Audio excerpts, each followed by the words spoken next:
Welcome to another episode of Inside the Headset with New Palestine High School head football coach Kyle Ralph. We're talking about the 2019 IHSAA 5A state championship game today. We're in the second quarter talking about Valparaiso. It's Coach Ralph over there. I am special teams coordinator, wide receiver coach Wes Anderson. Coach, getting ready to head in the second quarter here. The Dragons lead this thing 10-7. Covered a lot in that first quarter. Starting quarterback goes down. Our defense has been on the field quite a bit, which we expected to a degree in that first quarter, and that's a trend that we're really going to see continue as this game goes on. How are we feeling here? Up 10-7, we get down close, can't punch it in down there about the 5-yard line, and can't get one in. We settle for 3. So getting ready to kick off this, we're about a minute into the second quarter here with that 10-7 lead. Yeah, I mean, I think the big part about all this is a lot of what we've talked about in the previous episode. We're moving the ball pretty effectively for the most part. Obviously, you've now seen us lose Lincoln here on this drive, and a lot of this, especially offensively, is kind of like we need to get out of the half. We need to really kind of recollect ourselves a little bit, even though we just had a really nice drive. Again, start figuring out the things that we can and we can't do, in our opinion. Where the offense has to go from here to obviously still function and score points. We've come up short now really just a couple of times, and we're going to come up short again later on here, which is tough. Points are really valuable in a game like this and especially against a team like this. And I think, again, at the time, both teams were giving up under 10 points a game on average for the season. So, when you're talking about getting the ball down inside of the 5-yard line, we got it down there just a second ago, and we come up with 3. That's great, but you definitely really want to have 7. We're going to get it down there real tight again later on here and come up with 3 instead of 7. Those little things of not being able to get those touchdowns in are going to make this thing real tight. As far as expectations of the game as it goes on, and really just kind of make us hold on here. But all in all, again, I think the kids are playing pretty well. We really haven't been surprised by anything yet, as far as the plan. And I know I've talked about that when you get to this stage with two teams like this, they're pretty much going to do what got them there. So there really hasn't been much that we've been caught off guard by, and the kids are playing really tough football against a really good team. So, pretty happy with it right now. And I know we've got a lot to talk about when we get to the halftime type stuff here, but it's been a pretty solid half of football so far. So let's jump in. We'll see how far we get today. Whether we make it through a quarter or 2 quarters, or we'll just kind of see how things go. So I do want to start. I know we talked a little bit initially about our kickoff team and kind of how we do things. So actually what I want to do is go back and talk about let me get back to it here. The first couple of kickoffs here. This will be their first kickoff up 7-0. And I talked about this in the last episode, and I'll kind of briefly re-mention this here before we get to the second kickoff, and you kind of see how things change. So this player here, Maxon Hook, this player here, Avon Jones, and this player here, Tyler Prangy, on our kickoff team really have no set alignment or assignment, and they kind of get a go run right to the football, and we base that a lot off. They base it a lot off how our opponent is going to align and what they're going to try to do. So if you watch that first quarter, we aligned on this because this is the Cooper Jones kid who's committed to Indiana. We wanted to avoid him, and we expected him to come in here and block Richard Clevenger on this, and they kind of changed the return on us a little bit. So that ends up, we get blocked here, which we obviously is what we don't want. We've got 2 rules for those kids. One is don't get blocked by a frontline player, and 2 is don't get double teamed. So when those things happen, we need to we need to make an adjustment. So let's go to kickoff 2 here. What was that, 50? Here it is. Now this is going to be a touchback, but I still want you to know what we've done here. So in the previous example, Tyler was lined up right here. Now he's right here. So we've kind of got a little bit of a tight bunch here. And these are the conversations that happen, kind of between me and the kids when they come off the field. A lot of these guys play both ways. We've talked in some previous episodes where we don't get a ton of time to talk to these kids when they come off the field. In the case of like Maxon or Brody, I've got the time after the extra points kick, but before we kick off to grab those kids. So I've got maybe 10, 15 seconds. A little bit different for Tyler, who didn't start for us on defense. So when he comes off after kickoff, I can kind of get a full picture from him. And he comes off and goes, "Coach, 11 blocked me, man. I know he wasn't supposed to, so I'm going to try to go to the other side." So here's what we get, and we kind of get this little bunch here. Here's Avon, who's our third player, and some of the conversation that we had was on that first one. Cade Large right here got a completely free run. Nobody blocked him. So we thought, well, let's overload that and see what we get. And you can kind of see the result here now of what's happened. Now we get Maxon right down the chute on a free run here. And we've confused 11. So the best player on the field on this team, we've confused him. He didn't actually hit anybody. He's going to try to come all the way across here to pick up Cade right here. So you can kind of see a little bit initially, and again, Tyler kind of gets through there cleanly. The thing gets blown dead because of the touchback, but you see a little bit of kind of the strategy into how this goes from kick to kick. So we'll continue to kind of come back to that as this goes along. So again, we're up 10-7, a huge touchback there from Alex Crop for us, and our defense comes back out here, Coach.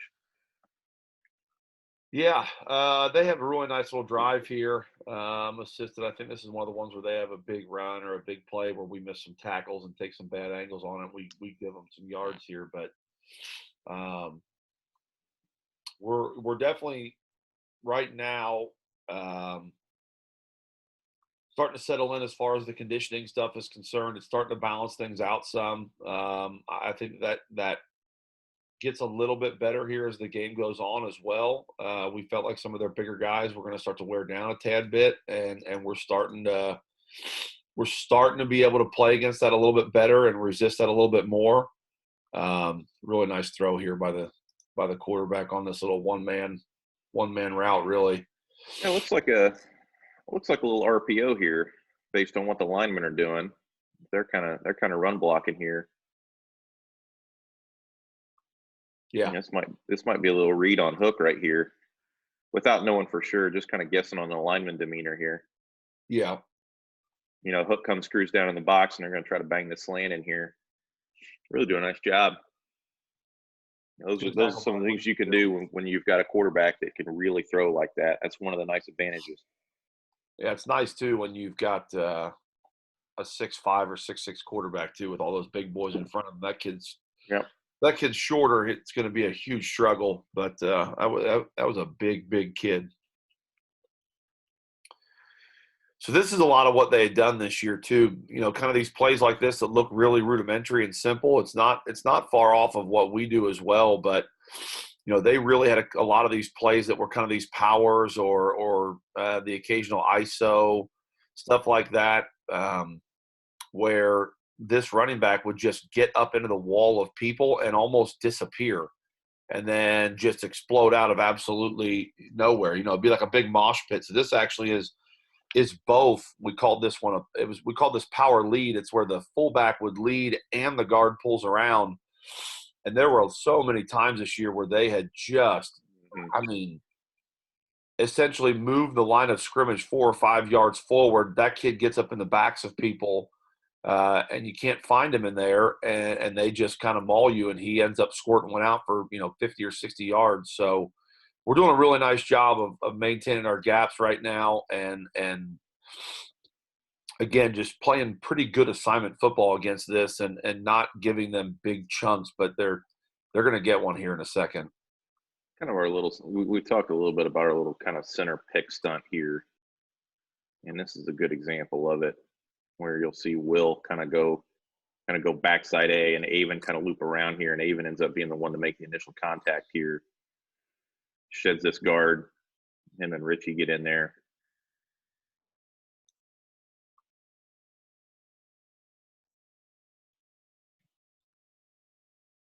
There it is again.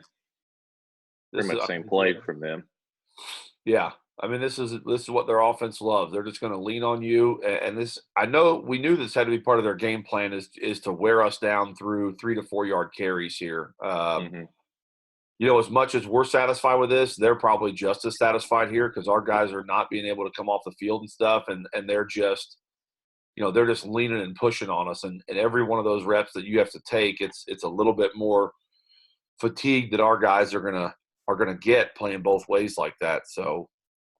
About a 3rd and 4 here.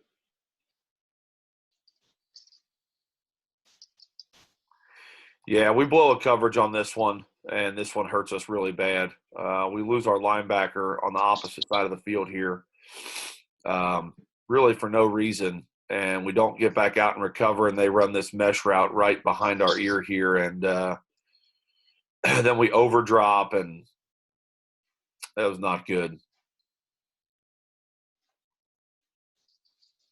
We should have been off the field here on this one. But we make some mistakes.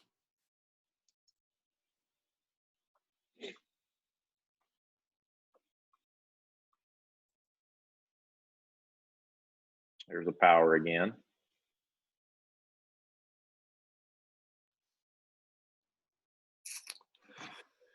Yeah, like I said, I mean, the philosophy is not much different from ours. They're going to keep on running it till you really prove you can stop it. And up till this point in the year, no one had done as well as we're doing against it right now. But I mean, we're still, you know, not quote unquote stopping it. And 4 or 5 yards, that one was a little bit more than that, is they're just going to keep on doing it. There's no sense in coming out of it. This is the little zone fold play right here where that wing will insert.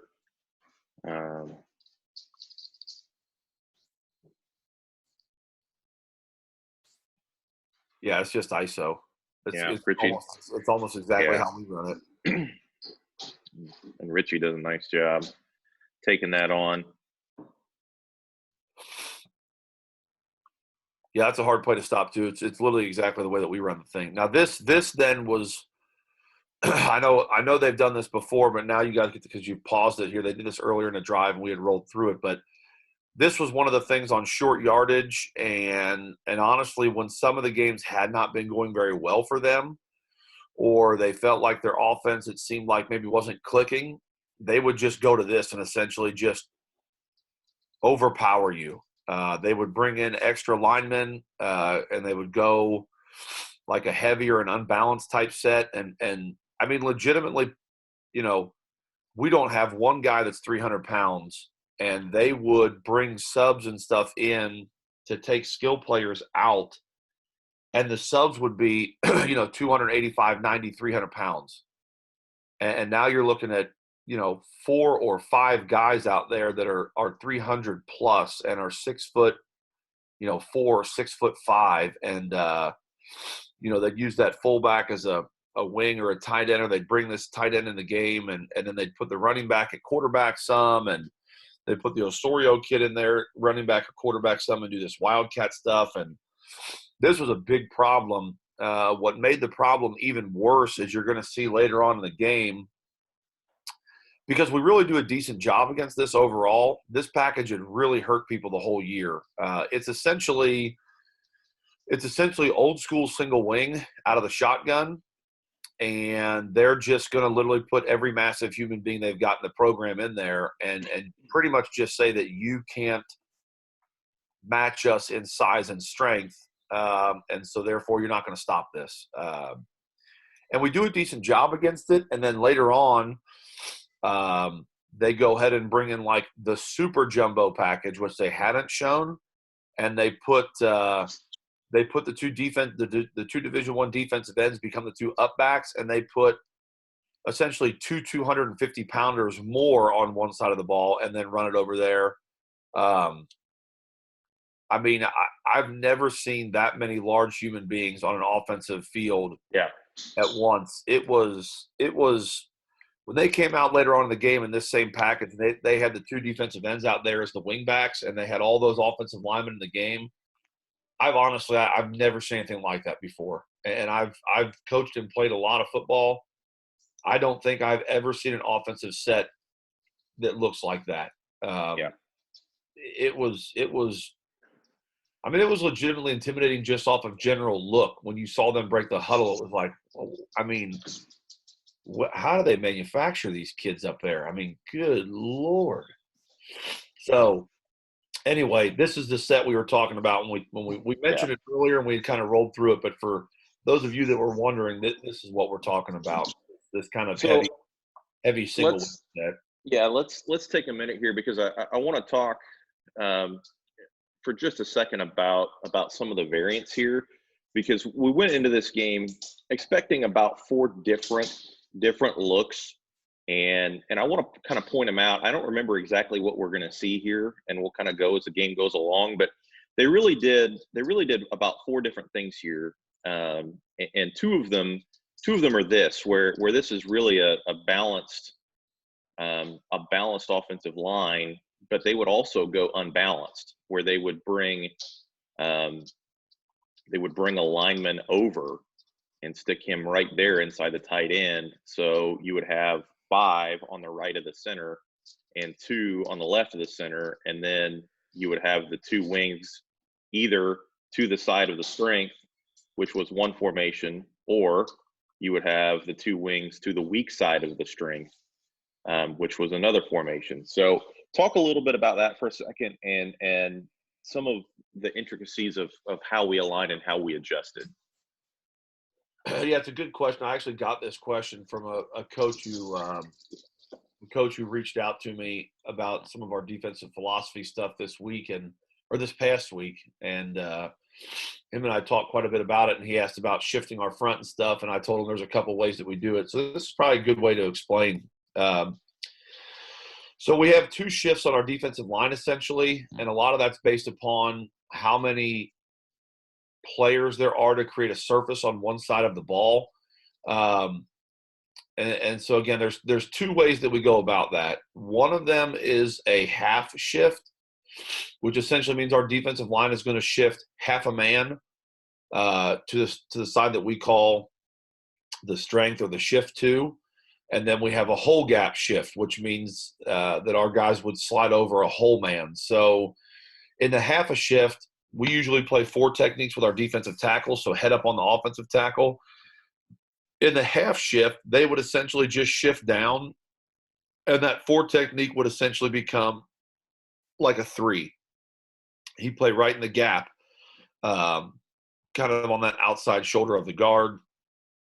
The 0 nose then becomes essentially a 1 or a 2-eye, and then the other 4 technique would become a 5 technique. That would be a half a gap. And there were some of their – again, that's where a lot of credit has to go to our kids, because the amount of time that was put into just aligning to this formation based upon where the wings were and where the running back was, and then how many linemen were there as a surface area. There were a lot of things that went into just aligning properly to this formation alone. So in some circumstances, it had to be a half a gap shift. In other circumstances, it had to be a whole gap shift. There were also then a couple of rule breakers, I think, that we had in there, where if the wings aligned away from the unbalanced side, we had to essentially break one of our cardinal rules and forget the unbalanced side and line up and shift to the wing side. So there were, I would say, probably 4 scenarios involved in this one offensive package for our defense where, 1, we have to make a check to monster, which is what you see us doing right now. We're essentially playing a 5-3 defense here. So that has to happen. 2, we then have to identify the surface and the formation. So we either go to a half a shift or a whole shift, either direction. And then so you've got really 4 things there, 5 technically with the monster check. And then beyond that, you've got to also check for the potential rule breaker scenario. So you've really got, in one offensive formation, you've really got about 7 checks they have to make at minimum. Now, that obviously could only be 2 of the 7, but, they have to know which 2, because a misalignment against this is fatal. And again, we had seen them do this to teams all year, that some teams didn't move at all, and they would just overload you and I mean, absolutely just abuse you. There were some series where they wouldn't even come out of this formation. They would just run it right down your throat the entire time because you weren't lining up well to it. So, again, that's something we can't let happen to us. And again, it's a lot of work that goes into that. We've got smart kids. It was definitely frustrating early on in the week getting these things done, but I remember Coach Mack and Coach Evans had done a really nice job with our backers, because the D-line's a little bit more reactionary in this. The linebackers are the ones who have to see it. And I got the defensive backs involved too, like Maxon and Cade, that were more experienced because they're also up there close. But I do remember on Wednesday's practice, Tuesday we missed a couple and misaligned a couple of them. And we obviously reviewed those things then with them on the field and stuff and made sure that we were right. And then, we'd run the play. But I do remember on Wednesday, boy, we didn't miss a one. And I felt really, really good about that.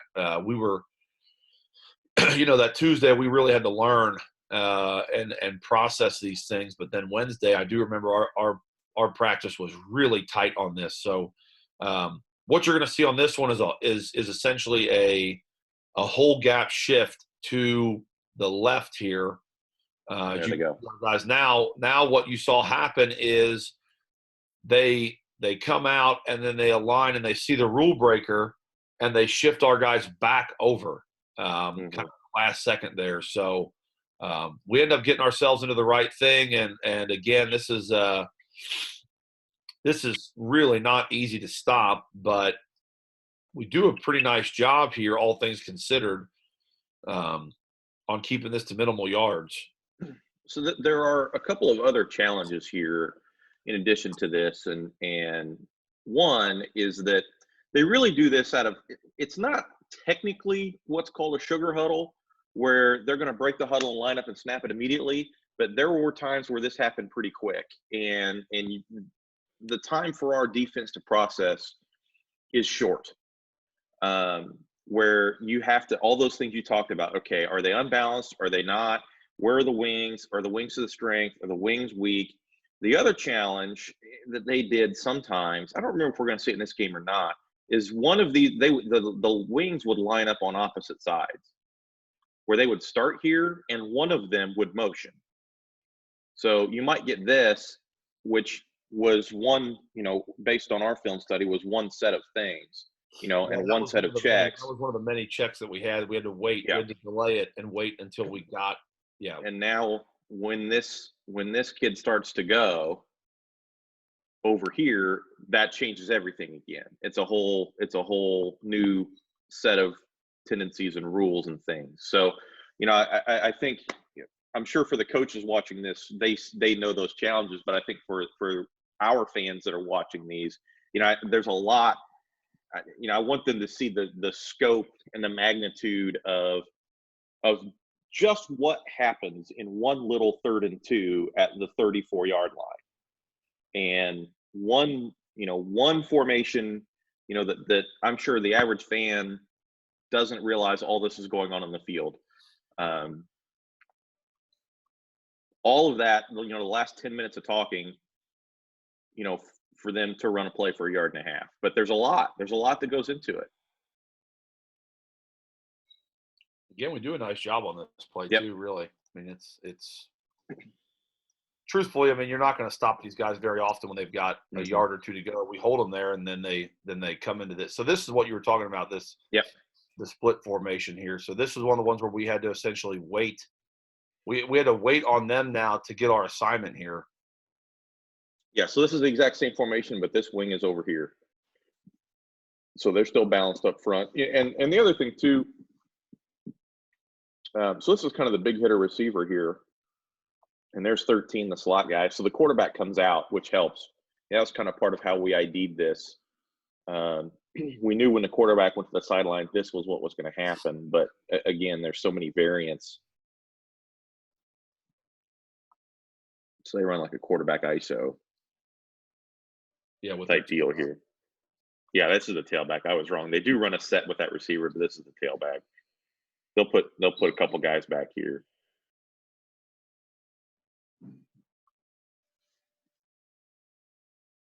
So now back in a regular set here.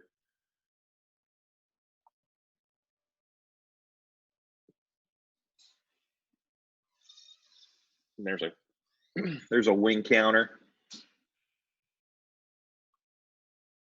Nice play with the jet.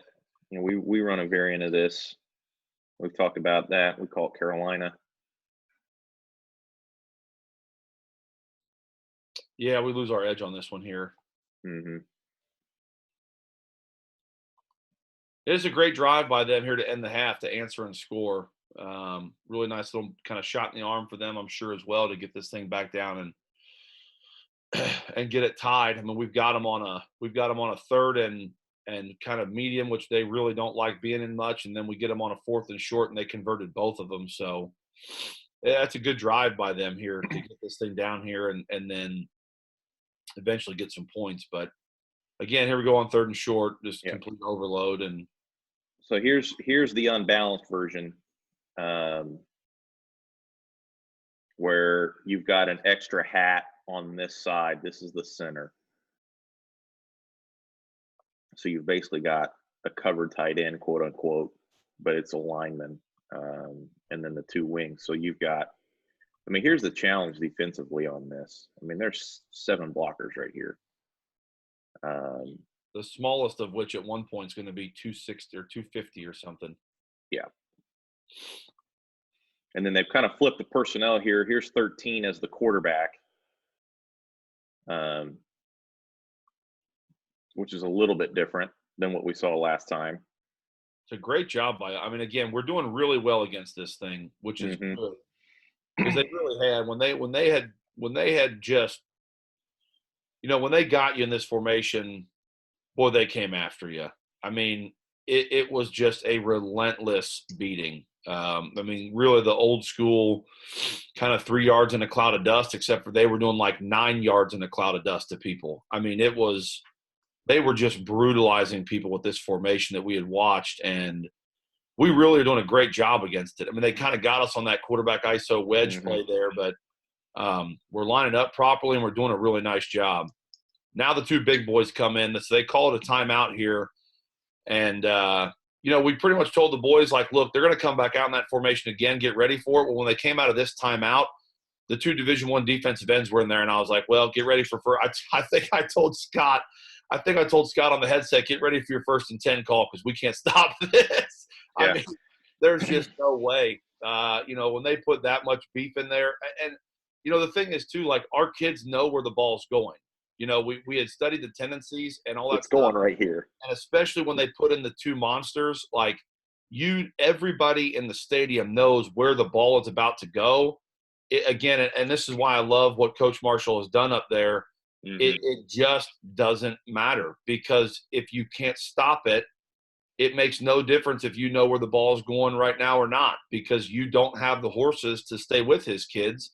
And he's going to punish you with that. And I love that. I mean, it's similar to the things that we've done with our inside zone stuff. And yeah, I'm pretty sure on the headset I said, get your 1st and 10 call ready. As soon as I saw those two come out there, I mean, there's about, I know it's 4th and 1 or 4th and 1.5 here, but there's literally about a 0.5% chance that we stop this play. All the big boys are over on the one side. I mean, this is just a mauling here. There's just too much beef at the point of attack.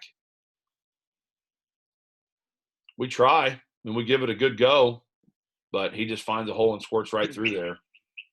You know, one of the little things that gets lost here, and I realize that they bring their wings in tighter on this one. They do essentially a double ISO here. They down block one side, they fan block the opposite side, and then those two essentially become the ISO wedge in the middle. I tell you what, though, Richie does a great job of. That's what I was just getting ready to say. Of turning this ISO. But again, I mean, we're just not going to stop this. I mean, it really, our kids do a great job, but it's just not practical that we stop this play. You know, as well as our kids are playing right now, there's a point, you know, football coaches, I think, forget this a lot, but sometimes you just got dudes, and they've got some flat out dudes, and they're using them really well.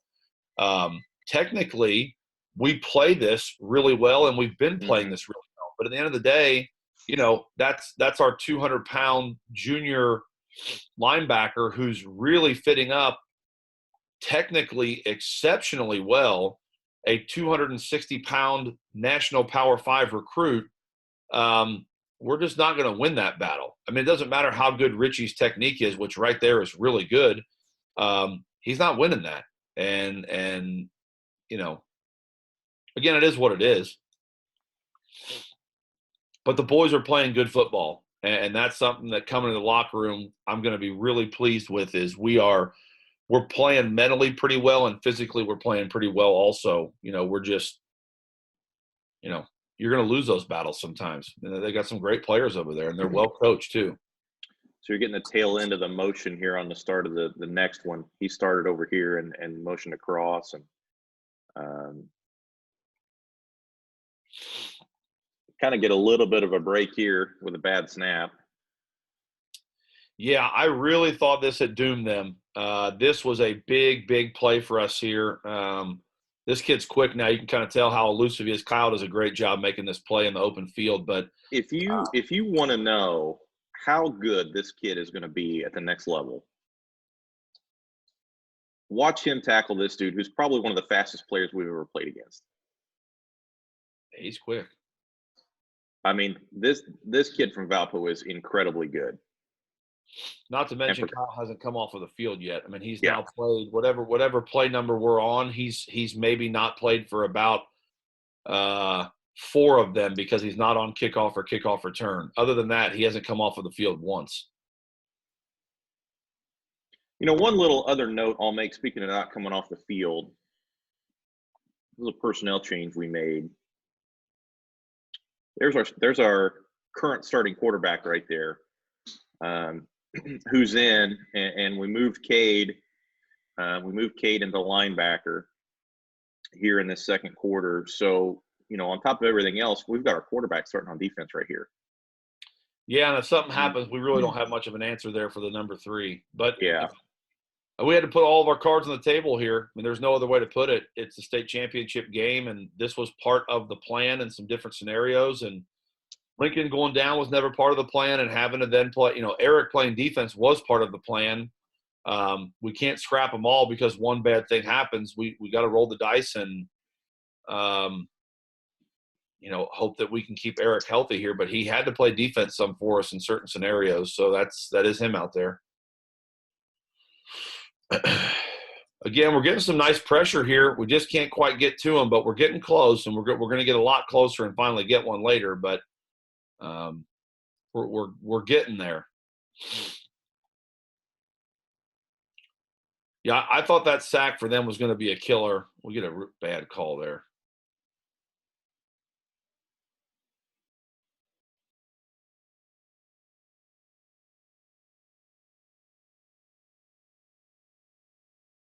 Because their kicker struggled too. Their kicker had struggled to make some of the deeper kicks. They hadn't had to kick a bunch, but some of that also was probably because of the weather up there. But he had struggled, but he hammered the 2 in this first half. A big drop right here. Nice little play here. They kind of, and they did this. They kind of come in here like they're going to run a little switch vertical look, and then they kind of go back out of it here, kind of like this. They kind of try to lull you to sleep and think that they're gonna exchange, and they don't.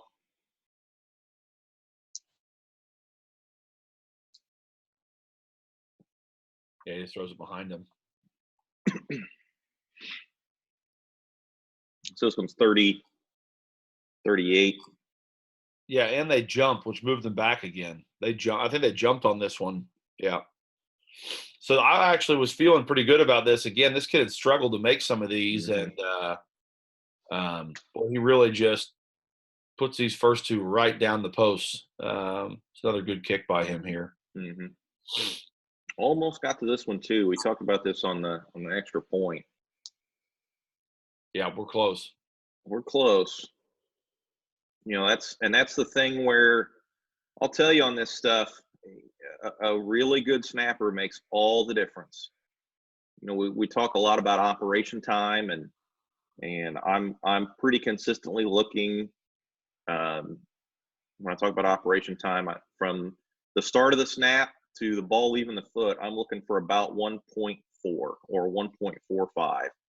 And really, if you can do that consistently, this is a really hard block to get.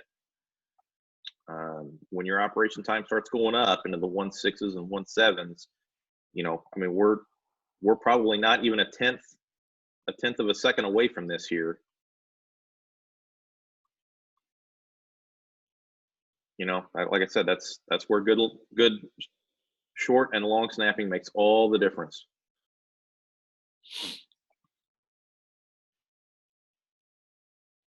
I think they're going to squib this one. This is it, right? This is it for the half. Yeah, we pretty much take knees and knee this thing out here and go to the locker room. Yeah. So I want to stop for a second here, and we can keep going if you want, Coach. Yeah, we I'm can. gonna. This second half of this game, though, in my actual personal experience, the second half of this game was one of the longest halves of my life. It really isn't that long of a half. It's pretty fast because we bleed so much clock. It's pretty quick, honestly. So I want to talk a little bit, um, about some of the conversations that we had as a coaching staff before we talked to the kids. A couple of the adjustments we made, um, and if you're comfortable with it, I kind of want to talk about some of the decision making, that we made regarding the quarterback position in the second half, because I know Lincoln really wanted to try to go. He was kind of down there in the locker room with the trainers and stretching and trying to work his ankle out. So can you talk a little bit about all of that stuff and kind of what happened in the locker room before we come back out? Yeah, so I'll just kind of go through the halftime as I guess as a series of events here. So number one, coming off of the field, I've got to do all the interviews and this, that, and the other with the camera people. But truthfully, there's a lot of times where like all those interviews and stuff, because you got to do them for the TV broadcast and things. I mean, my mind is somewhere else when I do those interviews and stuff, because you don't have much time. The again, understanding the flow of that game is really important, because it's not like well, let's leave the field, walk across a piece of parking lot, and we're right back in the locker room inside of the school, and it takes us a minute and 15 seconds to achieve that.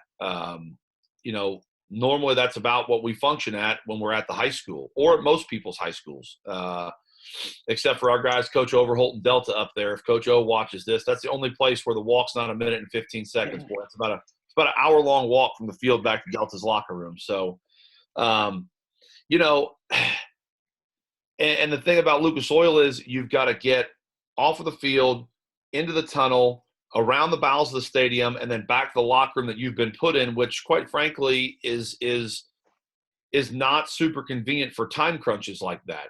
It just isn't. And that's not a knock on the facility. Like I've said 1,000 times, using Lucas Oil is incredible. But it's a good 2.5 minute walk to get yourself back to there to then readdress the team. And you don't have a lot of time. And then you've got to consider that you've got another 2 to 2.5 minute walk to get yourself and your whole team back out there again. So kind of in my mind during the halftime interviews and stuff, as everyone kind of goes out in front of me and leaves and they walk off, is really I'd ask the trainers to wait for me and make sure I can talk to Heather, who's our trainer, who does a great job, and talk to our team doctor, Doc Estes, who does a fantastic job. And I just want to know what Lincoln's status was. Obviously, in the first half there, he was hurt. He had went down. We found out it was a high ankle sprain. I know what those mean. Um, and really, I just wanted to have kind of a clear conversation with them before I got back to the tunnel after the interview in regards to, is that all it is? At the end of the day, I get it. We're all competitive, and it's a state championship, and the back-to-back is on the line and everything else. But at the end of the day, I care about the kids' health the most and their safety and well-being. So for me, the first question I always ask the trainers when something like that happens is, is it something he's able to play with? Yes or no? Okay, if he does play, is there a chance that he's going to hurt himself worse? And that's what I don't want to have. I don't want, again, I've played the game, and injuries can compound themselves because, you overcompensate, or, hey, look, we're on the verge of, let's say it's a knee thing. I think, there may be like an MCL sprain, but boy, if he goes back in there, I mean, there's a chance that it could tear. Well, those are things that we're not going to let happen. It's high school football, and I care about these kids, and I want them to be healthy. So the conversation I had with them on the way back in essentially revolved around, how bad is he hurt? Is it the high ankle sprain that we think? There's nothing broken. And if he were to play, is there a chance that he hurts himself a lot worse than that? And I needed that information. So did my interview, talked to them, got back in the tunnel, made the walk back. There's a lot of things that go on in my head in that situation. On top of just that, we've got some adjustments we have to make. We've got to talk to the kids. We've got to keep the kids focused in and calm. So the conversation with the players, in my opinion, I knew this from the get-go, but the conversation with the players and the team could absolutely not revolve around the quarterback situation. That's not what our players needed to focus on. I wanted to keep the players in the routine as much as humanly possible, so I knew that going into it, and I was not going to address the quarterback situation with the players at all because it didn't need to be their focus. So when I got outside the locker room and met with the coaches, I kind of had said, we're going to handle this pretty privately. I said, but I want people's feedback on this because it's a big decision, and I do want to know what everyone had to think. Obviously, Coach Large is the quarterback's coach, so I needed his opinion on this as well. My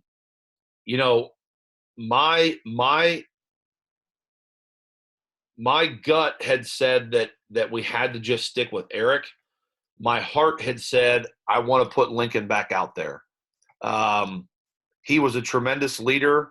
He really had an exceptional week of practice. He'd gotten us to that point in the season. The kid had won the job and gotten us through 13 games undefeated and had brought us there. He was playing lights out football when he got hurt. And my heart went out to the kid, and there's a lot of emotion involved in that. And I have no issues in saying that, man, I love my kids and I have a lot of pride in my kids, and I wanted to see him finish the job. And then when the doctor said that they felt like he could play, my heart was kind of like, I need to give this kid the opportunity he's earned to put him back out there again. And he'd played great. He'd executed well. He'd had a great week of practice. The gut instinct, though, was, Eric had given the team a little bit of a charge when we were down. I think that he really had lifted up the kids' spirits when Lincoln went out. And he had a little bit of momentum going behind him at that point in time. So from just a football perspective, I understood that that's a really critical part of a game like this, is kind of who's got a little bit of the hot hand. The problem with that is Eric had not thrown the ball very well. And the second half, he's not going to throw it very well either. And that's not making fun of him or picking on him, but he had struggled to throw and make a lot of the right reads kind of consistently anyway. He also hadn't practiced those things this week. And we had trimmed the offensive package down so much for him that the question with that was, can we execute enough of our offense here with him because we got to score, it's tied, to be able to score and win this game. Is he going to be able to execute some of these things? And well, you're going to see. I mean, we try to throw the ball a little bit here in the second half, and it really is just outside of one throw is really just not very good. We become tremendously one-dimensional, and that is a big problem against a team like this. It wasn't the plan going into the game, but it's kind of what has to happen once we make this decision. So I laid that out there for the coaches. I took kind of everyone's opinion there. A lot of coaches were on one side or the other, and what it really came down to was, the coaching staff just felt like putting Lincoln back in the game hurt. You just don't know how that's going to go.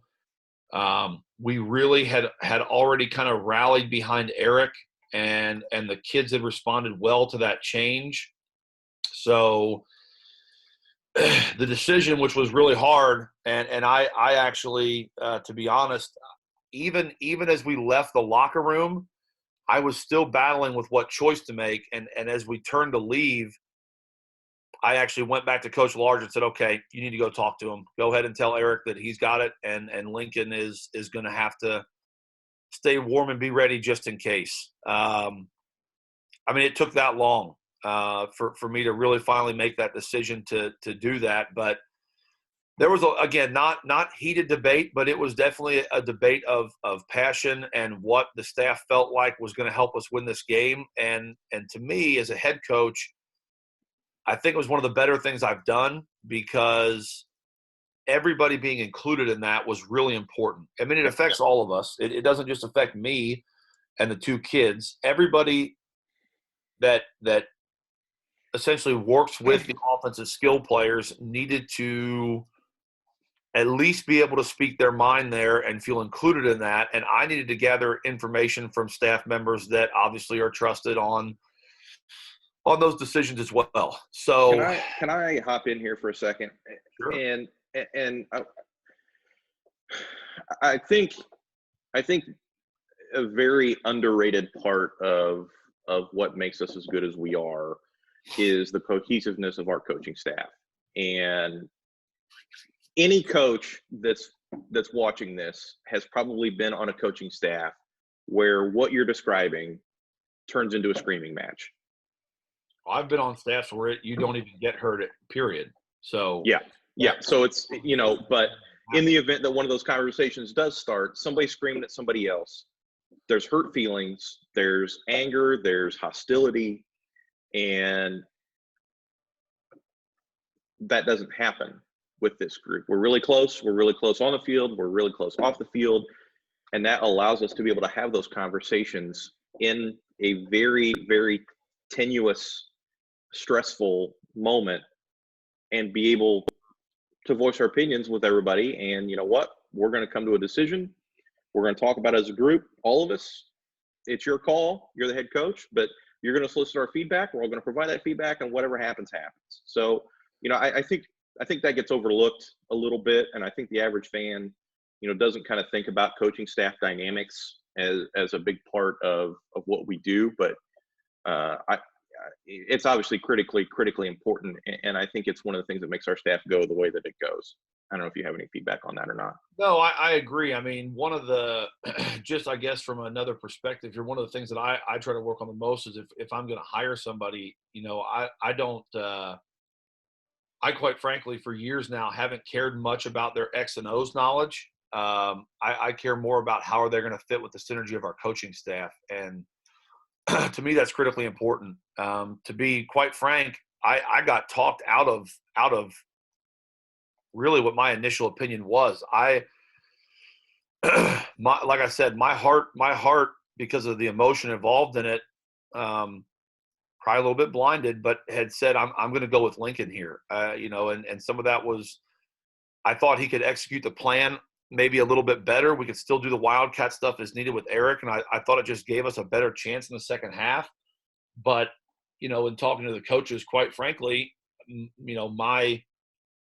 I would say it was probably like a 55-45 scenario. It wasn't like I'm sitting there, 90% Lincoln, but I think I got pushed to the other side of things appropriately, not forcibly, but we just came to a good conclusion that again, everybody was satisfied with. And I think the one thing that goes into this coaching wise, and then I think the great part about our boys and the culture that we've created, we do have a lot of conversations as coaches, and there's a lot of debate, and it never gets to a point where it's over the top and heated. I mean, we have a great staff, and people are passionate about what they do, and they have a lot of pride in what they do, and they have a lot of pride in their players and their positioning groups and stuff, but it never goes into unprofessional. And all I've ever asked of, for those of you out there who want to be a head coach or something someday,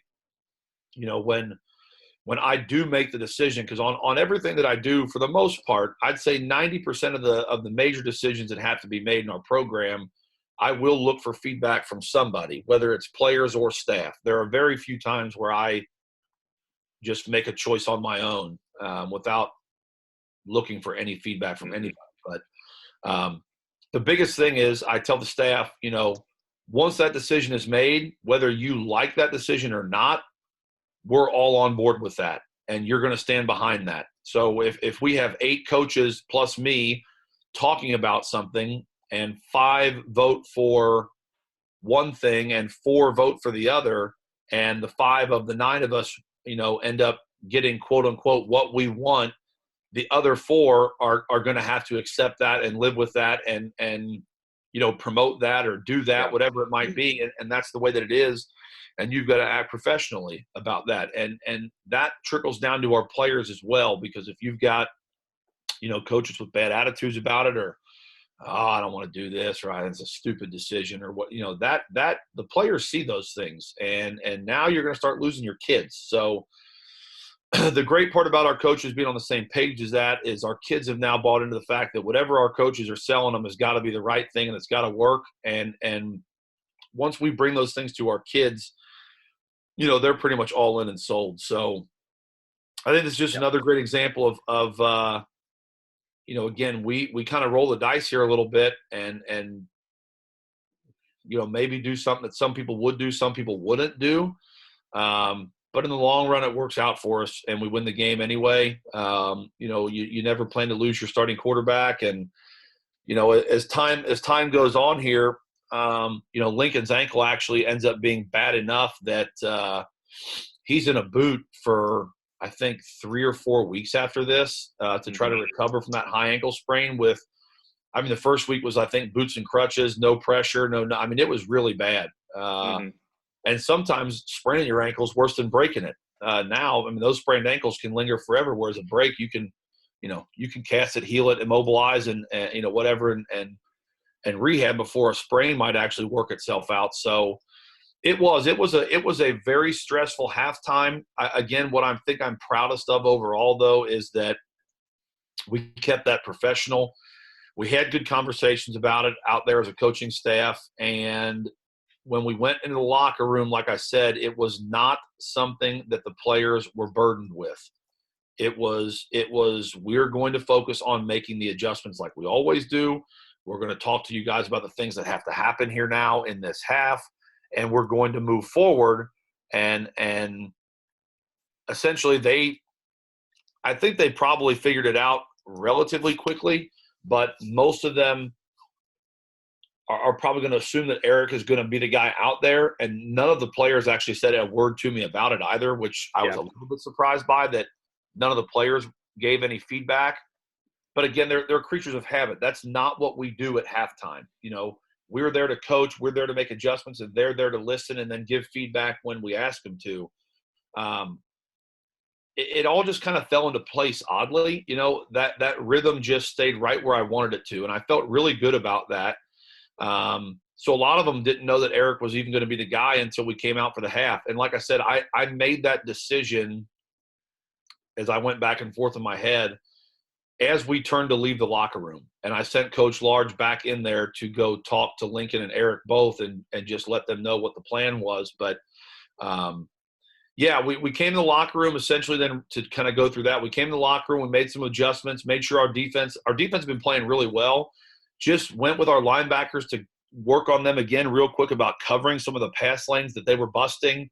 Talked to Brody and kind of clarified the touchdown he'd given up, just about getting his feet crossed over and again reinforcing the fact that we want that number 2 receiver to get rerouted inside and make that kid throw posts, not corners. He didn't throw posts real well. Plus, we could play the post. Talk to the DBs about playing the ball aggressively. That he'd made some bad throws and trying to continue to mix our coverages up. And then we went and reblocked speed option up on the board. Again, with the high possibility of Eric being the quarterback, that was really going to be our probably best chance at getting a home run ball, which is actually what's going to happen here almost right out of the gate for us.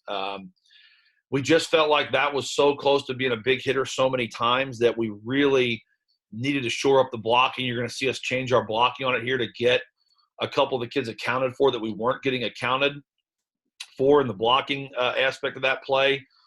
And really this second half, as silly as this is going to sound, I know we've done this before, and I know this is a high-stakes game, but with what we had in the moment, this second half becomes about survival. I know that sounds really dumb. In a tie, you're not winning. What are you trying to preserve?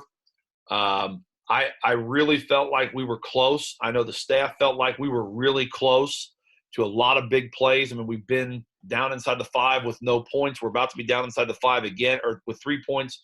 We're going to get down inside the 5 again and only get 3 more. We were really close in this game to having this thing open up. It just became about, to me, talking to some of the boys that had played both ways, especially the big guys, essentially how much gas can I save them so we can finish this game? I knew it was going to come down to the fourth quarter, and it really just becomes about preservation at this point, slowing down our play calls, making sure I'm putting Eric in a comfortable position and not making him do things that he one, has historically struggled with, and two, hasn't practiced. I mean, the game plan right now is essentially out the window. All the things that we had planned to do with Lincoln cannot happen anymore. And that's okay. I mean, that's not a knock on Eric. He can't do some of the same things, and Lincoln can't do some of the things Eric can do. They're different players. So that game plan now has got to get trimmed, and it's got to get tailored to what Eric can do. And again, it just becomes about survival at this point. We've got to find a way to make sure that we win this game, and I don't care what that takes. It's very unconventional for us. We play extremely slow in this second half, extremely slow. Yeah, and the play count in that second half is really low. Yeah, it is 100% about getting our kids the maximum amount of rest in between plays so that they have enough gas in the tank. Because like we talked about, when Lincoln went down, our initial plan was to have about a 5 or 6 receiver rotation at those spots to keep everybody fresh. Well, that can't happen anymore.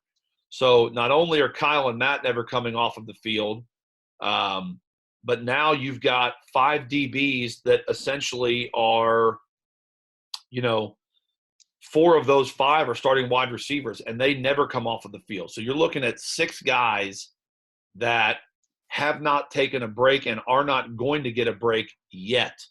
And you've got another 2 or 3. You've already seen Eric play defense. You've got another 2 or 3 that are going to now have to essentially split time and start playing both ways. So you're looking at anywhere 6 full-time and another 2 to 3 that are going to play halftime both ways here to win this thing. I have to shift philosophies here and make sure that we've got enough left over to win this game and hang on late. And I'm going to tell you what, I mean, we were almost out of gas, and I'll talk about that later on, but it is as close as I've seen our kids come to just having nothing left to give. Outside of maybe that Snyder game, I'm not sure if I've ever seen our kids pour more into a win than this one. It was amazing to be down there with them for this one and experience it. So let's get it rolling. Yeah, let's hop back in here. So here's our third kickoff of the night, and a little bit similar to what we had done on the last one. There's the three hitmen players there. I believe this one's going to be a touchback as well, if I remember right. Yep. Crop had himself just a big night here. He comes out with a couple real boomers in this in a row here. This is one of them here. This one goes in, I think. So this time they make an adjustment. We've kind of got one of our hitmen where we got that free run the last two times, and they block us here. 11 has now figured it out, and he's going to do this time.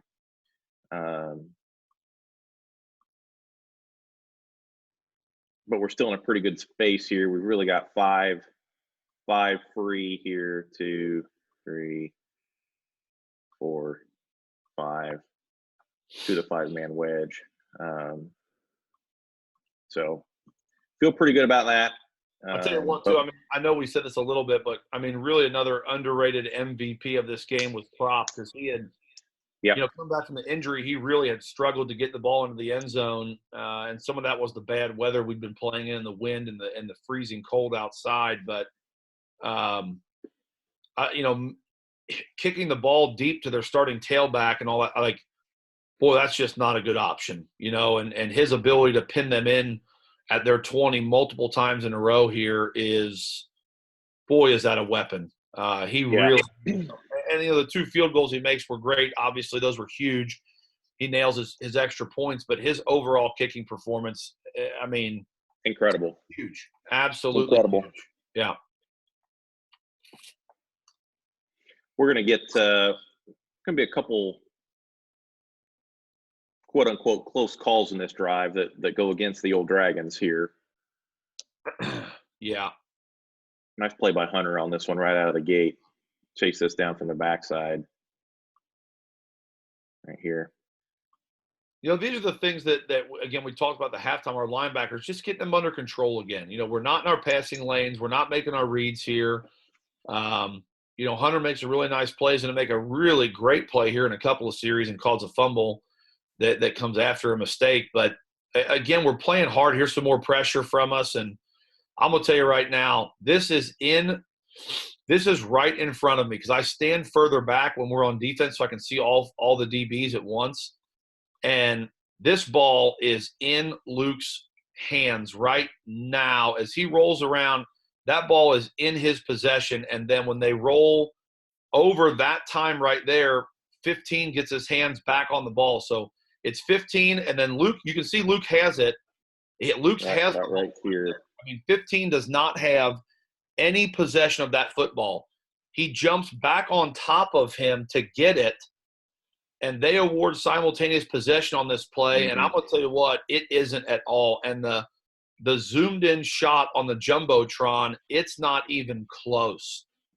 And they award them the ball on that play. That was rough. And then we're going to get another one that's even worse coming up. So they get whatever that was, 30-something yards off of that, off of, honestly, an interception.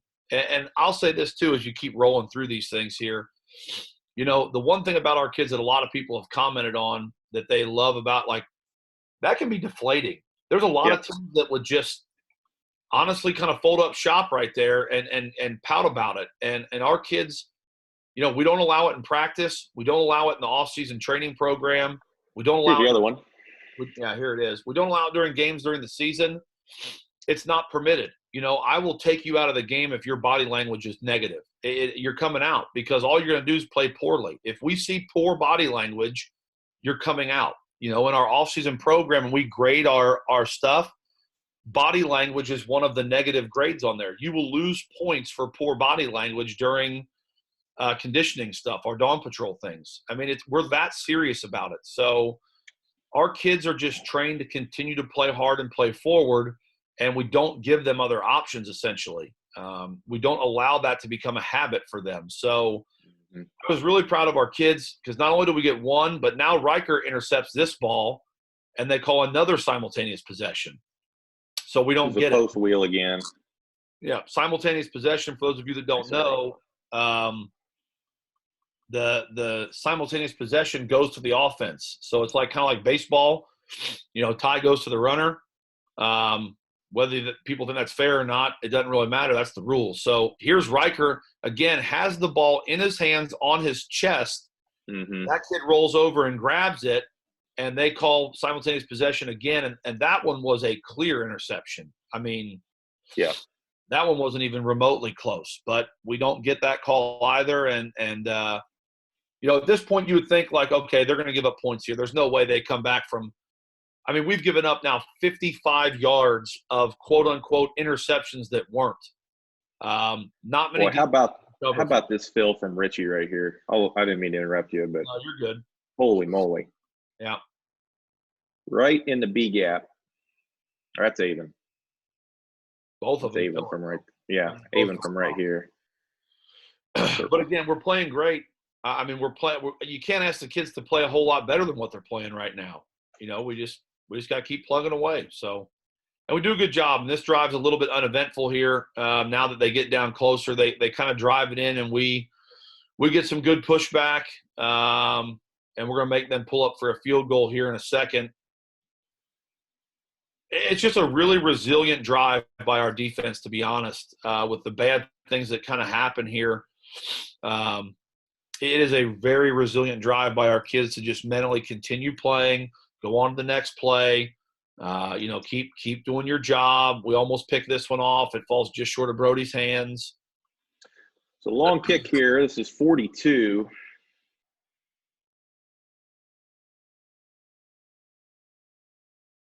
And he pulled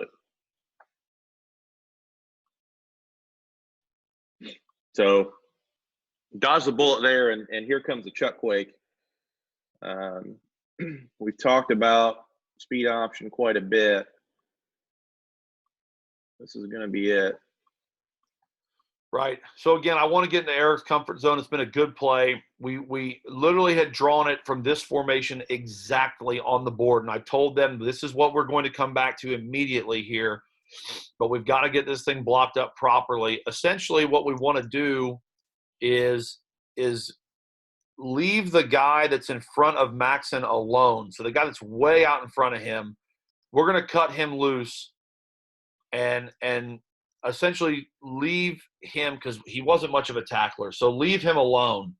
We want to get the box cracked and sealed here because that guy's been making some plays. And then ideally what we want to do is work levels up to number 5, who was responsible for he's kind of their cover 1 guy. So you're going to see Maxon's going to crack levels here.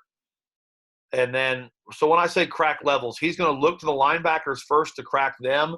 If that linebacker's blocked, he's going to start working levels, which means he's going to go up to the 3rd level now and go for that 3rd level player. He does a wonderful job here of trying to at least find bodies and gets that kid on the edge and pushes him by. And then, again, I didn't draw this on the board, but Charlie does what Charlie does. The plan was to get him the ball in open space because we didn't think they could tackle him very well there. But, boy, is this something special now. I mean, breaks through again, we get the kid on him that we want on him. That was the matchup that we had wanted that we weren't getting cleanly. But not only does Charlie break that tackle, he breaks a backside pursuit tackle from Cooper, which is impressive to say the least. And then an unbelievable run and cut back across the field. Exceptional effort blocked by Brody and Noah Mack hustling down there. And we literally rip off an 80-yard touchdown on the first play of the second half for our offense.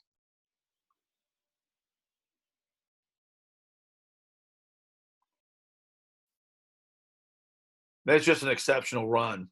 And it's great blocking by everybody up front. Does a nice job. The receivers do a great job. The whole thing just comes together.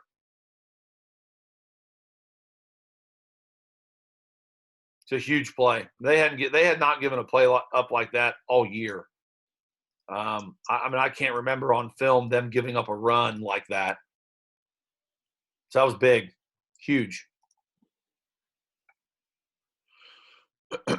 Here's a really good example. We've talked a little bit about PAT, and one of the reasons that we do this, and one of the reasons that I like to do it, is because the way we align these two wings, kind of in this two-man shield here, is that you can't do this, and this is a really good example of why you can't. You're going to get two guys run outside here, and Cade's going to take the first, but this outside guy is trying to kind of go around Maxon and get in here, and he has no angle. I mean, he ends up running by the holder, because we take care of that. So that's just one little thing, that we like about the scheme. All right, so next kickoff here, kind of some of the communication. Richie says, "Hey, 11, 11 started blocking me. He seemed a little confused, but now he's blocking me." And Tyler says, "Okay, well, I'm gonna go back over there and see if they'll block him again, if I can get the free run through there." And you're gonna see the payoff. This is who we want to watch right here. You'll see the payoff on this kickoff here, if my memory is correct.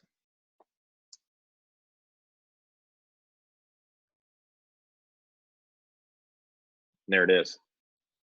And we stick them at the 17-yard line. Yeah, our special teams playing really well. So there's two of our three. Really, here are three of our hitmen right here, all three. Now, Avon gets blocked. Technically, he's able to shed it, but really, we've got two of them meeting at the football here, which is what you want. That's why we run this the way we run it. So I've got a bunch of resources on that. Always good, by the way, when there's 7 white shirts on the football and there's 10 green or 10 yellow or 10 blue shirts watching it happen. That's just outstanding play by our kids right there. So 17-10 now.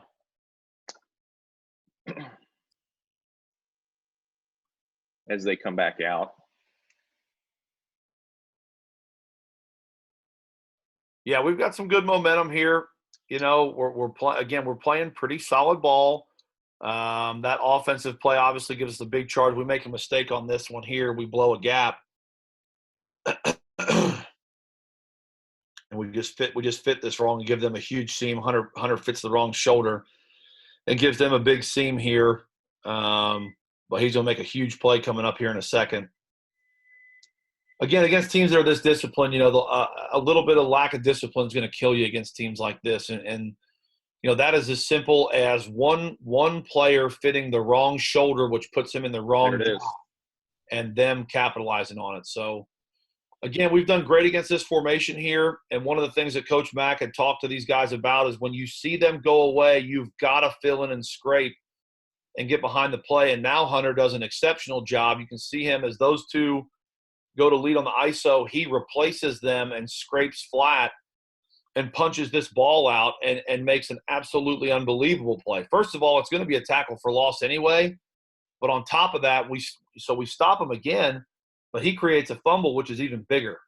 I mean, really, this is an offense that they had absolutely just killed people with this year. And we're playing so well against it right now. This one's going to break my heart here. I said this as well. Yeah, I know. Yep. This is tough. But I think I said this may be – I know it's about Center Grove, but this was one of the best weeks of practice we've ever had as a program, especially with all the different things that this week throws at you of having to get on a bus and go downtown and go travel out to go to indoor facilities to learn to play inside and all that stuff. Like, this week can really take it out of you. And, I mean, I just remember getting through that Thursday walkthrough. We did the Thanksgiving meal with the football families, which is one of our state championship traditions, which is just a ton of fun. And then we got through that Thursday morning walkthrough to let the kids go back home with their families for the rest of the day. And I just felt like, what a week of practice. I mean, I remember just kind of sitting around the house on Thursday with the family and watching movies and just thinking, like, we're ready. I mean, it was such a good week of practice. So, Anyway, yeah, this is kind of what I was talking about earlier. This is a call that I'm we thought we had this wide open. This was one of my kind of one-off type plays where I felt like this was a touchdown whenever we wanted it. Very similar to the H post you saw before. We're going to essentially run the same thing, but from a bunch and essentially get our H wide open in the middle of the field here for what should be a touchdown. And like I said, this was one of those things that Eric did not get a ton of time to practice on, and he just makes the wrong read. He doesn't read it at all, really. We get the H. If you watch here at the peak, we get Brody wide open down the middle of the field for a touchdown, and we don't make the read and we don't see him. Here's the only guy left right here. That's the middle of the field safety right there. Yeah. And this is something that we really, really had felt great about. Like, we knew we had this one whenever we wanted it. Again, they're kids. This is a tough situation. Eric had not executed this, realistically throughout the majority of the week. And telling him on the sideline what's going to be there is still not very comforting. When I tell him, hey, this is what you're looking at here, it's going to be there. Well, he still hasn't really repped that, and that's just not quite good enough. So we missed one here. This should have been 7. And that right there is how we all feel. There's your assistant quarterback coach. That's Mr. Football runner-up, Alex Neely, right there. That's kind of how we all feel when that happens. Yeah. So huge missed opportunity. I mean, that's 6 off the board right there. And we not only that, but we take a sack, and now it's 2nd and 12, 13-ish. We're still not in a terrible scenario here. I mean, it's not awful. Causing the fumble was huge, and again, like I said, most importantly, we're taking about 2 minutes off of the clock here at minimum. Mm-hmm. So it's really okay. There's no reason to panic here. I mean, you want points out of turnovers, and we're going to make my mercy, is this a throw and a play here? You know what? I just want to stop and walk away. Like, I don't want to do this anymore.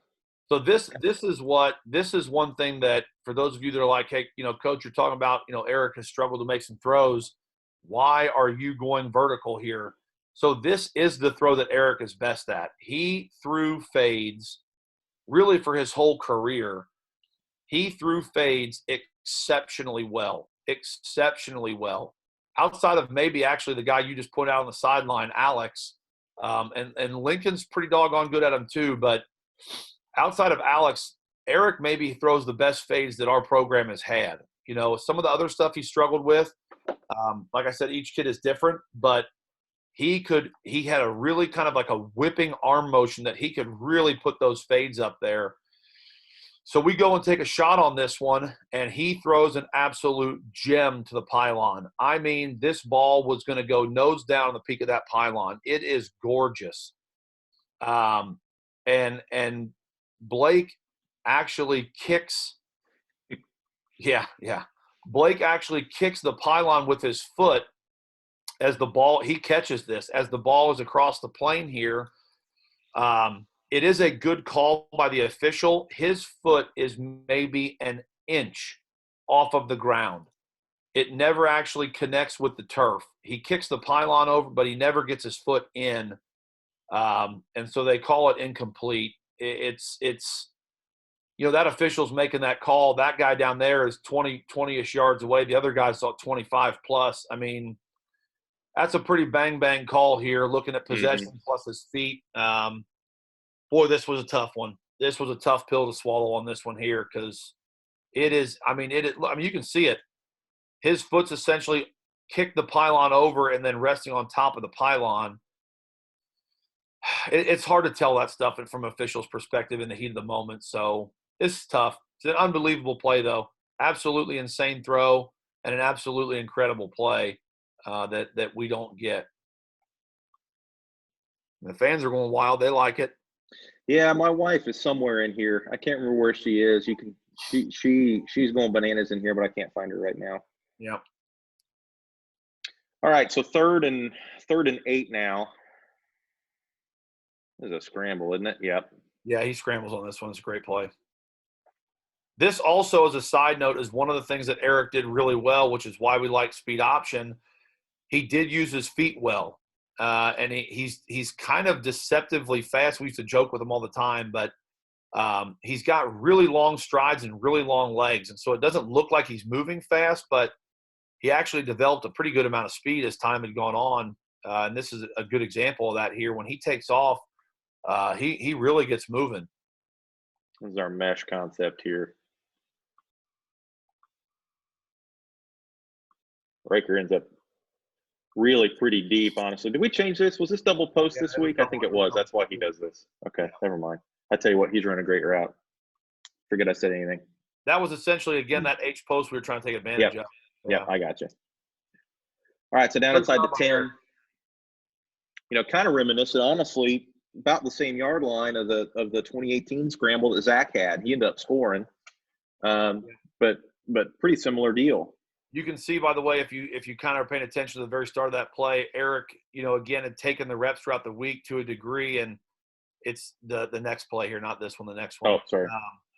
He walks up and checks the play. Again, those are small things that we obviously had taught him throughout the week as the backup, but he knew because the system is simple. Mm-hmm. So when they go down here and hop into this bear, he gets us out of what we called so we can take advantage of it. Now, speed option, he goes to speed here, which inside of the 10 is and into the boundary is. I'm a little bit this really well too. Tight on the sideline right now when I see him check, wanting to know which one he picked because it's in their hands and I that's their freedom to do it. As soon as I saw him go ahead and pull this for speed, I was like, oh boy, we are into the boundary here with not much room to work with, and he does a good job. I mean, he doesn't turn the ball over, so it's a nice play, but. Yeah, I mean, he checked the speed, and then we come back and pound another one down here on the Ohio quarterback outside zone lead here. Get one down real tight, and then we really just flat out don't block on the next play and give up a tackle for loss from essentially the half a yard line. We cut like two people loose up front and end up having to pull up for a field goal. Now we can't convert this. I remember a little bit of conversation here, about what to do. And usually we've talked about this a little bit before and kind of, usually what I say, and then I always want to go for it. That's how I am and my belief. But I remember thinking, this probably isn't our last time down here. So, let's make sure we get something out of it. I remember that kind of being my advice to you. What was your line of thinking here? Truthfully, had we not lost yards in the last play, so some of this is we're playing into their strength now. Their strength is down here. Like their strength is the goal line. They've got all those big kids and stuff.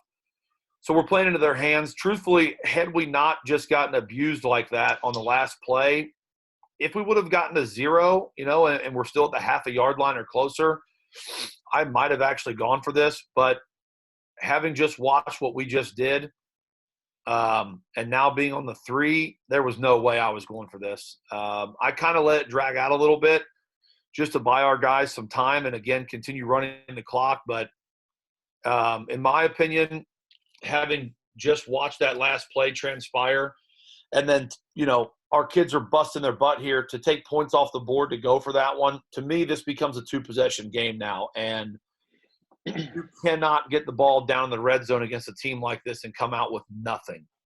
Mm-hmm. So for me, again, the math said I have to make this a 2-possession game. It gives us more cushion to bleed time off of the clock. We need the 3 points here. 7 is not going to do it. To win this game. So I really just wanted the guaranteed 3 or the safer 3 at this point. So I go for a 2-possession game here and we kick it and Crop nails it.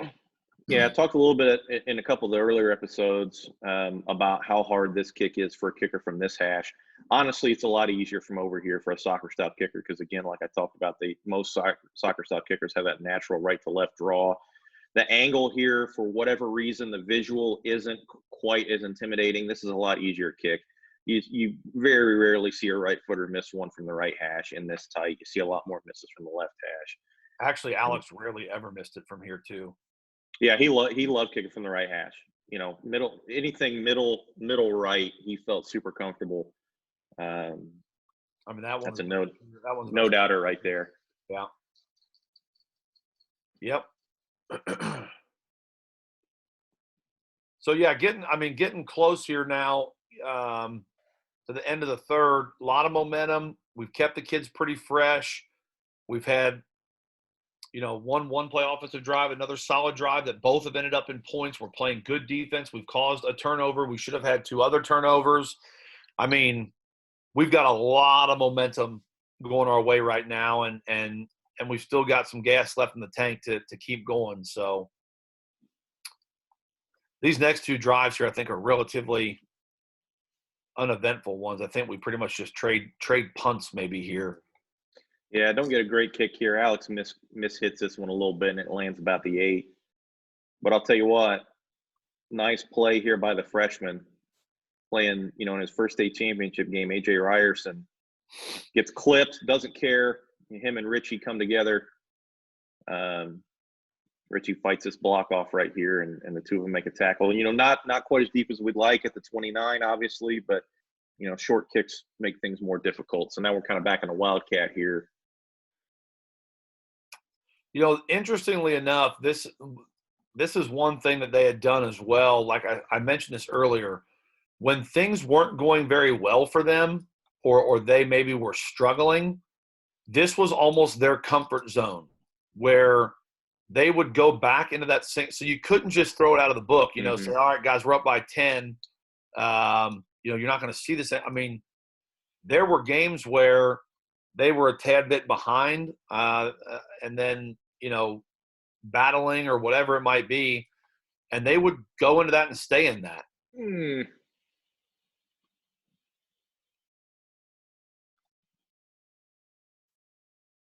Well, we almost get another one here. Yeah. He takes a shot from Matt Brown on that too. See, again, we're getting to him, and we're going to get to him here shortly. And this I think plays into our hands. They're going to start throwing the ball a ton here really soon, but I really think that that mental side of things, where he had not been hit or touched essentially all year long, and we have been either on his toes, in his face, or on his ribs all night long. That helped us a lot because he just hadn't experienced that, And for a quarterback, there is no way to prepare a quarterback. You can do as many drills with a broomstick or dummies as you want to. There is no way to replicate the stress that comes along with pressure or contact. When Matt rib cages you like that, or Kyle is chasing you down from behind, or Avon is right up in your face, there's nothing that you can do to replicate those things that are going to make your quarterback feel okay. And our ability to get to him, I think, really helped us in this game in the long run. This almost gets blocked, and we're not actually running a block here. We're running our safe, because of game situation. I mean, we're up 10. We've scored the last 2 drives. Last thing we want is a big mistake here. But I'll talk briefly about shield punt and the reason we run shield punt. There's really 2 ways to block this. One is to confuse the shield and to get them to cut somebody loose.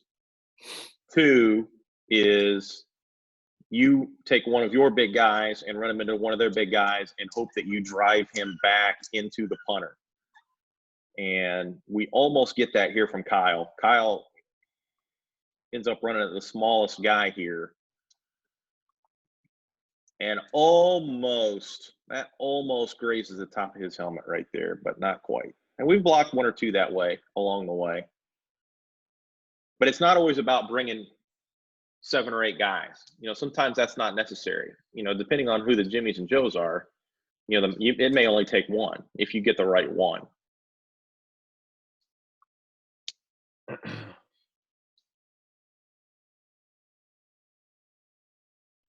Quarterback zone again. Yeah.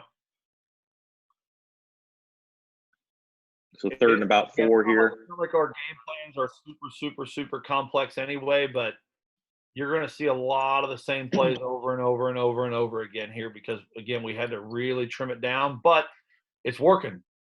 See, this is one. It's just not good timing and not a great throw here. We're way off. And this was an easy first down. I mean, Eric's he's way too soon. It's not a great throw. It's a simple hitch. We've got, Blake has burned this kid twice now. So we hitch him up on that one, and we've got an easy first down, and we don't convert it, and then we kind of come off the field. I mean, that's such a minor thing right there, but boy, oh boy, I mean, that's another couple minutes we could have eaten out of this game by just throwing a hitch and completing it. So, again, it happens. We're just little part of the game here, scouting report wise, we didn't really want to kick it to this kid. And schematically, what we try to do when we're on a hash is try to kick it towards the boundary, try to kick it towards the sideline anyway. That's what we generally want to do. We had some discussion during the week about what we wanted to do if they flipped these two guys, if 13 was over here, how we wanted to play it. And we felt like we were probably better to still come in the boundary because there's less ground to cover. We get lucky because they stick 13 over to the field here.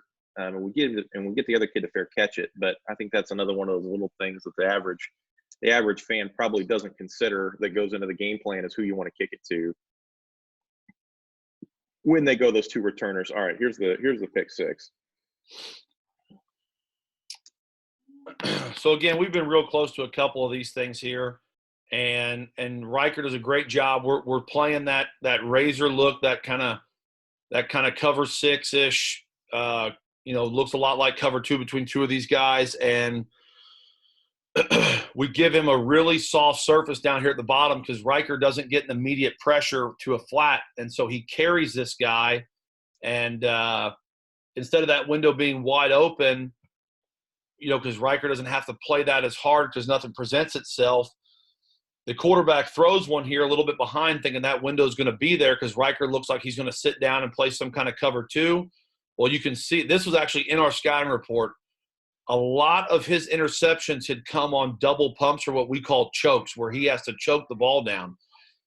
He sees a picture and wants to throw the window. You can see him pump it right there, and then he doesn't quite get the look he thought, and he double pumps it, and he throws it anyway. And so we just sit soft in that window, and he puts it right in our chest, and thankfully throws it to the fastest kid on our team, and he outruns everyone on the pylon for a major and a game winner. I mean, this is it. Yeah. They end up getting to 20. Like I said, I didn't think 17 was going to be enough. I thought 20 might do it. The magic number for this game for me was actually 21, which would have gotten it done, but just by a hair. So when we got to 27 now, it's like, okay, this game has now completely become a game of preservation. We're only going to throw the ball one more time and it's incomplete, but it is going to be as many running plays as we can run, taking as many seconds off the clock as we can take, and getting out of here. Not allowing them to have enough possessions to beat us is what this game essentially comes down to. Because this is there's about a minute or less left in the third quarter right now, and we're almost out of here. And this fourth quarter, like I said, while in real time it felt like it took over an hour, it is a pretty quick fourth quarter, all things considered. So little thing here, and I want to power through this fourth quarter here as quick as we can so we can get on with our day here. But we do one little thing here. These two guys trade. Okay? Tyler was over here last time. Maxon was over here. And watch what this does to 11. Right here. Watch what this triggers him to do. He goes all the way across the formation looking for him. I assume that's what he's doing. And because of that, our best player, the best player on our team, probably the second or third best player on either sideline, gets a free run right down the chute. Now we kick another touchback, which is good. Coach, I'm just going to kind of let this run here. Yeah, I mean, really, a lot of this is quite frankly, I mean, they put a couple nice drives together. They hit a couple passes on us here, honestly. Like I said, they start throwing the ball a whole bunch and airing it out. And I know I've said this, but it really just becomes about preservation at this point and seeing how much gas we can keep in the kids' tanks for the fourth quarter. I think one of the hardest parts is you go through a lot of this now. We have a couple near interceptions again as well. Brody actually has a game, really what would have been a game winner go right off of his chest in the fourth quarter. We did field a punt there, by the way, for all you people that have commented on that. There was a fair catch punt field there. But as this game wore on. It was an exciting one, though. I'll tell you, this was not. This was. It was exciting. No. As this game goes on, the hard part about this, and I don't think this was part of their strategy, but it certainly had inadvertently become a real hindrance to our performance. In covering so many passes, our DBs, who also then are our 4 starting wide receivers, are literally chasing kids all over the field every single play. Mm-hmm. And they're running anywhere from 20 to 45 yards every play. And they're having to do that now, 25 times this half with no rest because they start going more up tempo and they don't get to come off the field when we go play offense either. And I'll talk about it now because I said I would as Eric just really hammers a couple of these beautiful punts in this quarter to pin them down there and give them long fields. But, as this game wore on, I can remember. I'm going to stop you real quick because I think this is the most proud that Austin White, our 300-pound plus long snapper, who is an excellent snapper. I mean, he's really, really good. The single greatest highlight of his entire life, right here, makes a tackle on probably one of the fastest players we've ever made in space. Yes, that's all coaching, Coach Ralph. That's what I'm gonna tell you right there. Sorry, go ahead. Yeah, that's his only tackle ever. Yep. And it's a good one, though. It's a big one. But, yeah, as this game forges on here and we kind of roll through this stuff, they're going to make a couple nice big plays and we miss a couple of tackles and stuff like that. But I don't think I'll ever forget as this game wore on just essentially the sacrifice and how much our players gave. The image, honestly, of like Maxon, who never left the field. He's on every special team. He's on offense and defense. The image of him coming over to talk to me to keep trying to get information and make adjustments as we needed to make them. And seeing, I mean, his lips were literally dried and cracked from essentially dehydration and the air in there. And seeing him talk to me and essentially not even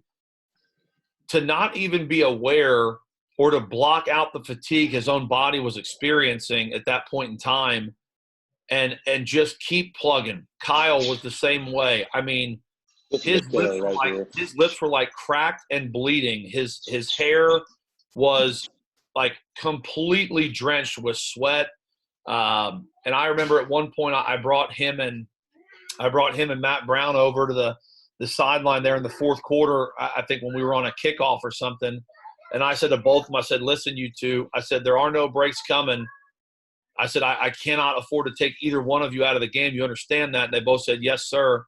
And I said, we're only asking from you what we've always asked from you. And I said, that is everything you've got on every single play.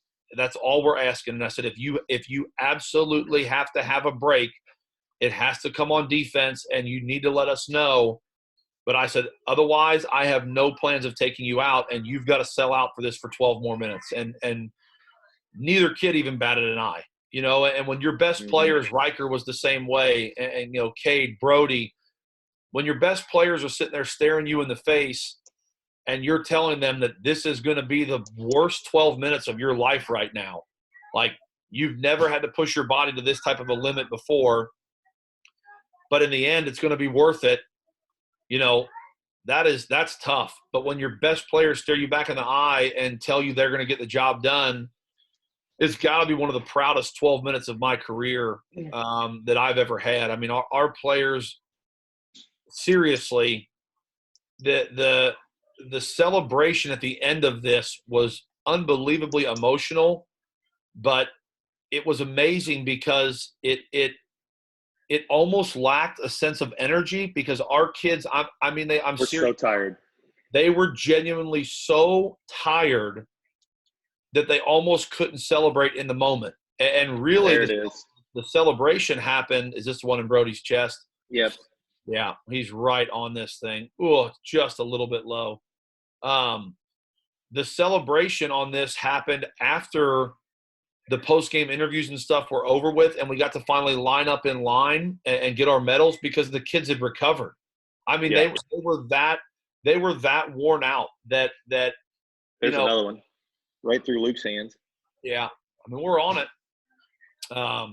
But it really is amazing when you look at this game and what all goes into it, and then how physically and emotionally drained our kids were when it was over with. That they're all happy. That moment of joy and excitement that comes with winning the whole thing, and the getting ready to take that last victory play, which I'm sure we'll talk a little bit about that victory play when it comes time for it, but because it's a little bit unorthodox. But yeah, that kind of moment of accomplishment, and then it's almost like that adrenaline wore off, and the kids again, they they were just so so spent. And we're missing a play here that got them down to the 2. Yeah. But I was so proud of them, and then going through the line and talking to the boys, and especially the seniors, and being able to say goodbye to those guys the appropriate way and thank them for everything they've done for our program, to see them climb the mountain, not just once as juniors with that senior class in front of them, but then do it again, really against the odds as seniors, as talented as we were, to come out and beat a really what is a 6A school, and one that had played at such a high level in 6A. It really was just an incredible achievement. So that is something I will always remember. Like I said, that back end of this game, man, were those kids, the vision of those boys with, what they had left in the tank, and how we were going to try to get that out of them. It was something I'll never forget. And their ability, like I said, to just sell out and continue to find ways to get the job done and finish what they started was just awesome. It was awesome. Let me stop you real quick here so we can keep this moving, because I've got to get to another call here in about 10 minutes, Coach. So I'm going to try to get all the way through this. So we knew this was going to be – had a feeling this was going to be an onside kick at 27-17 with, gosh, what do you think there is? 7 to go probably? Yeah. Yeah, right about that. So we had the hands team out, and they talk about it on the broadcast, but I don't know if everybody knows this who was at the game and haven't watched it. That's Eric Radebush right there. Yeah. So not only does he do everything else in this game, but he also recovers this onside kick for us as well. So huge play. So I think we have 2 drives left. They have 1 drive left that leads to a field goal. We're going to punt again here, I believe. Yep. So really, honestly, you can skip. We missed this bubble, but probably we should have just kept running the clock. But we throw a bubble because we've got it. We just don't hit it. It happens. But really at the end of the game here. So our last drive, I really had kept it in my back pocket. We're going to run a different version of our inside zone to essentially negate their big guys from making plays. A lot of people, Coach, I'm just going to skip ahead here if you're all right with that. No, you're fine. There's nothing eventful here. Really, we give up a long pass there, and then we pretty much run the clock out. So the last play is really what a lot of people might want to know about anyway. But we change up and go to a backside seal on our inside zone on the last drive, and it ends up being a good change of pace for us. And we get some good yards out of it to really seal and win the game here. So as we get into this last drive, I'll talk about kind of the final play. So they burn their timeouts. And then before the final play of the game, we end up in another situation in 4th down and short. I think there were about 3 seconds left. We're ahead by 7 points. That's a huge one right here. Yeah, that one's really the game winner, honestly. They really can't get the ball back at that point.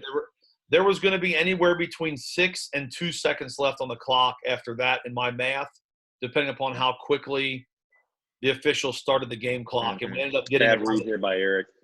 Yeah, we ended up getting it right at 3. So the final play of the game, essentially, we're 4th and short. There's 3 seconds left. And again, you'd think it's a pretty simple deal, but it really isn't. There was a lot that went into the process for this final play. So, number one, normally in a victory formation, we go under center and take a knee. Well, you can't do that here, technically speaking, because there's 3 seconds left. So your quarterback has to buy time. If you're going to go to victory, your quarterback has to buy time, okay? So that has to happen. So you've got to remind the kids this is not a conventional victory. You can't take the snap and take a knee. You'll kill the clock. They'll get the ball, and they've got a chance then with 1 second left. So that has to be number one.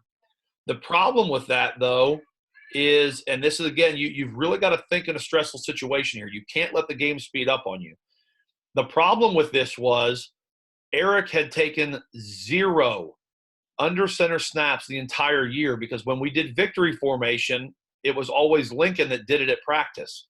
Eric had never actually physically put his hands under Noah and taken a victory snap. So in my mind, I'm thinking, all right, I've got to negate the possibility of a muff snap here, because if we muff it, fall on it, there's still going to be a second left. They fall on it, still a second left. Like, I have to take the variables out of the situation. And so in my mind, one of the things that I clearly thought about during the stressful time was Eric has never done this. I cannot put him under center and risk a muff snap, because he hasn't done it the whole year. So that was now out. So now it's got to be a delayed victory from the shotgun, and I've got to make sure that I can explain to the kids clearly what I want here. So I let this thing go all the way down, burned a timeout myself with 1 second on the delay of game clock, burned our timeout, brought the kids over, explained what I wanted, essentially put Charlie in an up back to block in case they ran a ton of pressure, which I didn't think they were going to. They knew we were going to take a knee, and you're going to see them not rush here, which is a class move, and we're not trying to do anything, so we're just taking a knee. So they don't rush. But I moved Charlie to an up back, essentially went into dark personnel and put double tights in to get more people on the edges. And I told Eric, here's the deal. You have to take this snap, and you are going to backpedal and look at the clock until it says 0. When it says 0, you can then take a knee. I said, I do not want you to take a knee any time before the clock says 0. I said, you understand me? Yes, sir. Okay, when is it acceptable? When is it acceptable to take a knee? When the clock says 0. All right, good. The other piece of this is I moved Charlie forward and I put no one behind him, because I also didn't want to risk someone tripping. Normally from victory, there's a guy behind the quarterback in the event the ball squirts out on a bad snap. That guy is your emergency player, so that if something bad happens, you have someone back there as a safety valve to protect you from that. Well, on this go back for just a second, because I quit sharing my screen. Yeah, on this play then, I want no one behind the quarterback, so I have to modify victory even further. And when we go out there, despite the fact that I've explained all these things to the kids in a pretty clear fashion, you're going to see Brody, who's very smart, almost motion in from X, because he realizes there's no one behind the quarterback, which it's not normally his job. Maxon usually does it, but Maxon's in the formation as a tight end. And I yell out to him to just stand still, and I remind him I don't want anybody back there, and you'll see him just stop and stand still. But there were a lot of things that we had to do to essentially just get this victory formation off appropriately, which is wild. Yeah. You think like, Coach, how hard is this? But in all seriousness, in the moment, with the amount of stress, it was a very clear, calm processing by me, and then express that kind of internal decision-making to the kids to get that stuff related to them, just to take a knee. You know, if we put Eric under center from traditional victory, would we have been okay? I mean, I'd like to think so. Could something terrible have happened with the shotgun snap? Absolutely. But we had shotgun snapped for 14 games on every single snap of the season to that point. Eric had never taken a snap from under center. I'm gonna gamble on the thing that we've done 700 times and another 2,000 times in practices over the thing that we have done 0, even if it seems safer. So, yeah, a lot of people did have a bunch of questions about this, like, Coach, why do you do it like this? Well, there's why. There's a lot of stuff that goes into that particular decision right there, and that's the reasoning behind it. So we do a kind of – I kind of borrow the idea from when people used to snap the ball to the punter and make him go run backwards for a safety. We essentially use that concept here and shotgun snap it to our quarterback, who runs backwards for 3 seconds, waits till it hits 0, and then takes a knee, and we win. So that's what it is. So there we go. Really enjoyed that one. That's a fun game. I know we kind of flew through that second half because I've got another time commitment. So my apologies for that to all of you. Always send us questions or concerns or something you want us to revisit. Let us know. Coach, where to tomorrow? I picked Valpo. Your call. Are we going back in time here?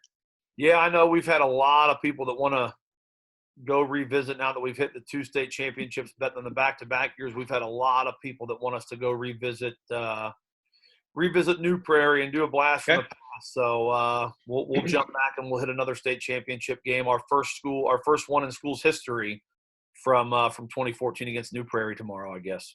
All right, sounds good. I'll have to go watch that one. Obviously, I wasn't on the staff then, so I'll probably be asking a lot of my own questions. That's all right. Because I was not on the sideline for that game. So, all right, Coach. Well, appreciate it as always, and appreciate all of you, coaches, fans, community members that have been watching this. We really enjoy doing it, and we will see you guys tomorrow. Thanks, Coach. Thank you. We'll see you tomorrow.